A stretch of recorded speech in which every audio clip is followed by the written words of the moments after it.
Chairperson Dr. Rodrigo, Dean KDU, Dr. Pratibha Mahanama, ladies and gentlemen, my topic is a bit lengthy, my question is a bit lengthy one, but in simple terms, my presentation will mainly focus on development of an institution to resolve cross-border commercial disputes. So the government, today we can see, when we look at the broader context of this, broader context in which we can locate the setting of an institution for the resolution of international trade-related disputes, what we can see is after 3 decades of civil conflict that ravaged the country, we can see there are many huge development programs focusing on the development of the entire country. We can see their focus is not only national trade or trade within the country, but their focus is going beyond our limits. So international trade, investment, and make Sri Lanka as a hub for IT, information technology, can be seen part of this broader agenda of the government. And as a consequence of broadening these economic objectives, what we can see, disputes are eminent. So disputes can be seen out of these promotional activities. So when we get to the international trade setting, we have to deal with the international people who are living in other countries. Then we have to be careful and we have to design our dispute resolution mechanism in order to fulfill their major objectives, plus our economic objectives. Then we have a challenge. How can we do that? One area we can see is, first, whether our existing dispute resolution mechanism can be used for this purpose. Answer is negative. We can see the traditional court system in Sri Lanka which have not been updated, so that we can use those institutions to resolve cross-border disputes. Then, in the absence of having an effective dispute resolution mechanism to deal with these cross-border disputes, we can see the emergence of international or private dispute resolution mechanism. We call it private dispute resolution. Why? National courts are dealing with or discharging public justice. But in the commercial setting, what we can see, in the international trade setting, we can see private justice. So within the private justice system, we can see alternative dispute resolution mechanism, which are out of national court system used for the resolution of dispute.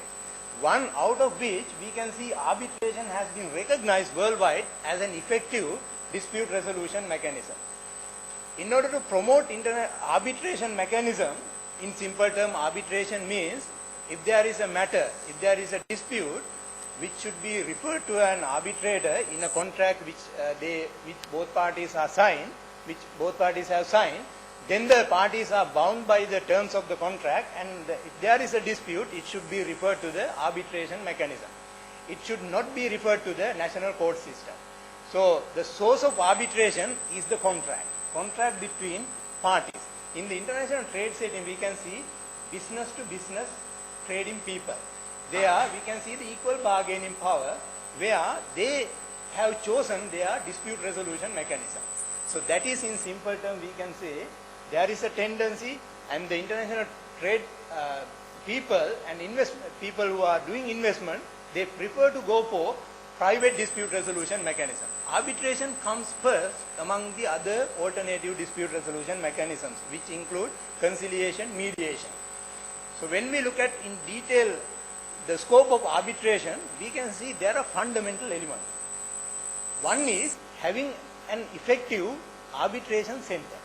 Arbitration center is recognized in the literature. We can see choosing an appropriate institution for the resolution of commercial dispute in the trans-border setting is the main or very important element. So in line with those things, we can see the development of many dispute resolution centers or arbitration, international arbitration centers in many jurisdictions. For example, maybe you have heard about Singapore International Arbitration Center. It's a well-known one, and it attracts more business, more work, and they are friendly, and they have designed their dispute resolution mechanism for the purpose of the business community. And there is another one, Hong Kong and London Court of International Arbitration. So likewise, we can see the trend of developing arbitration centers specifically sponsored by the government. Specifically sponsored by the government. There are some other examples as well. We can see Malta. We can see recently they are in the process of developing another arbitration center. And Cambodia is a developing country. They are also planning to have another dispute resolution center, arbitration center. So in India, even we can see High Court of Karnataka, we can see they are taking some measures to develop arbitration center. In this context, we can see when we look at the Sri Lankan situation, we have two dispute arbitration centers. One is Sri Lanka National Arbitration Center, and the second one is the Institute for the Development of International Commercial Law and Practice. We can see two dispute resolution centers which deal with cross-border dispute, but they are not effective in my opinion. As a response, we can see recently government has proposed setting up a new dispute resolution center, specifically arbitration center for the resolution of international trade related dispute. So in this context, it is underway actually, that is handled by the Ministry of Justice, but my attention was focused on that because of the developing stage of that institution in Sri Lanka. Why?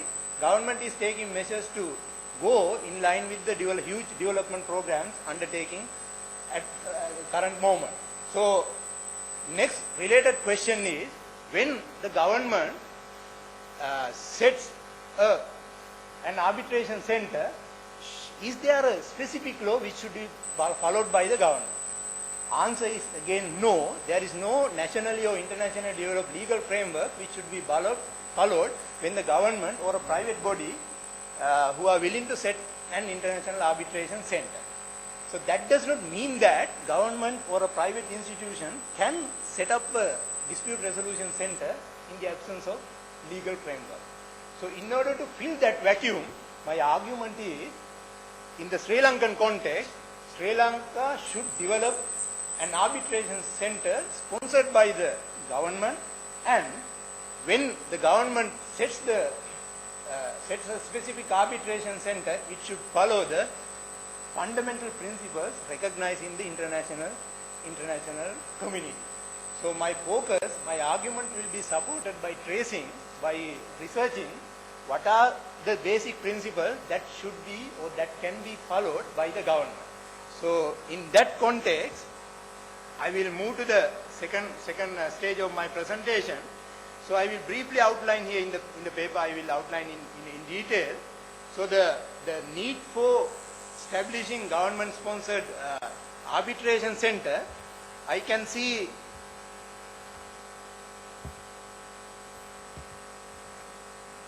transformation of the Sri Lankan economy, private dispute resolution mechanism as an arbitration culture in Sri Lanka.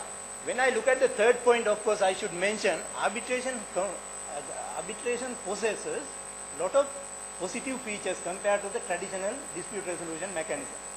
So I highlighted some of the advantages: neutrality, flexibility, confidentiality, and enforcement. Of course, it delivers a binding decision which can be enforced in another jurisdiction. It is quite similar to a judgment delivered by a court.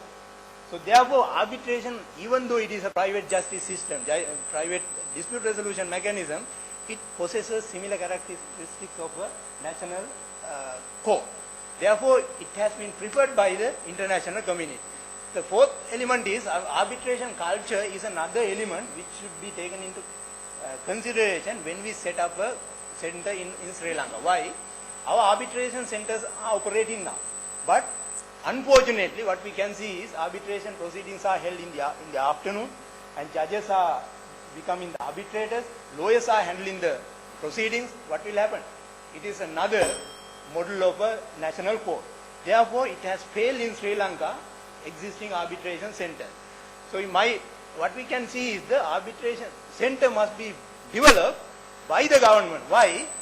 Because of these lacunas and problematic aspects, and Sri Lanka is a signatory to international arbitration related legal instruments. One is New York Vienna Convention, that is for the enforcement of foreign arbitral award. Second one is UNCITRAL. You may have heard about those international treaties, like UNCITRAL Model Law on International Commercial Arbitration. Because of the signatories to these documents, government has a responsibility to have an effective dispute resolution mechanism. So in the process of developing this dispute resolution mechanism, government should focus on these principles. I will briefly look at those things which have been already explained in detail. Drafting clear.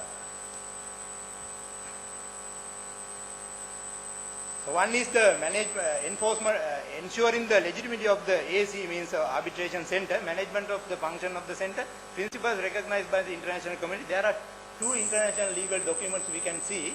What is EU document, EU recommendation for the out-of-court dispute resolution, and OECD guidelines for dispute resolution mechanism. We can see similar principles like flexibility, neutrality, confidentiality, and user-friendly and pro-dispute resolution approach. Likewise, we can see set of basic principles which should be followed by the government when it should be centered. Why? International community look at those basic principles.